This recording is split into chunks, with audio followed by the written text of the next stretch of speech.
our body are so connected from our toes to our head. So we're going to move the body in such a way that, again, shines a light in the brain to really access all the available movement we have in our joints. So standing up against the wall, as near to the wall as is comfortable. So your pelvis will be against the wall, your rib will be against the wall, and your skull will be against the wall. If to get your skull against the wall you have to do this, just come away a little bit or grab a cushion or a towel and just pop that behind your head if you need to, just so it allows your jaw to be level and you're not kind of tipping up. Your heels can be slightly forward from the wall as well. Now from here, we're going to start with the pelvis, and we're just going to tip some water out the front and the back. Then we're going to bring our attention to our ribs.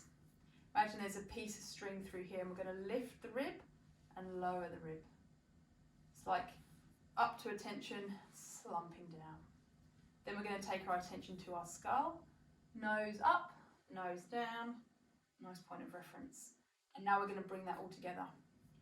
So your nose and your pubic bone are moving in the same direction.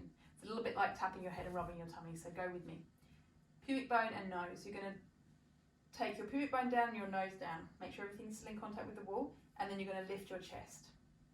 Now you're going to take your pubic bone up and your nose up, and you're going to drop your chest. And this, my friend, is cogging. And this is what happens every time you walk, but in a really subtle manner. Now, if this is really tricky for you, what you can do is you can use your arms to help. So have your hands by your side, your thumbs are forwards. You're going to rotate your thumbs outwards. Continue to rotate the arms until you take up all the slack into your shoulder. Continue to twist as it lifts your chest. Bring your nose to meet your chest and tip some water out the front of the pelvis. From here, you're going to reverse the movement of the arms, coming round, pulling the rib cage down. So slumping, lift the nose up and tip some water out the back of the pelvis, lifting the pubic bone. And you can rotate through this movement using your arms to help you. So that's sagittal plane, and now we can come onto the frontal plane. So we're going to be stacked here, like we're in a toothpaste tube, or if you've watched Star Trek, Beam Me Up Scotty, think of that tube.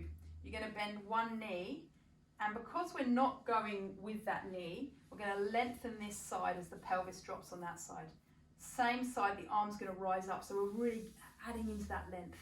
Check you haven't tipped your pelvis forward, so keeping pelvis against the wall, and then you're going to slide down the other side. My eyes are staying as level as I hope they are looking here, so I'm not coming all the way across, I'm keeping stacked. And then you can switch sides. Bent knee, pelvis feels level, not tipping out, not tipping back. Arm raises up, creating length.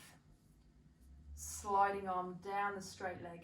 Eyes stay level, not coming across, reaching, feeling that. And you can move through this as a cog as well.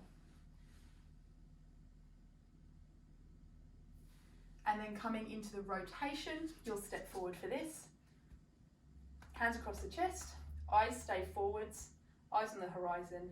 We're going to rotate one way, rotate the other. Rotate one way,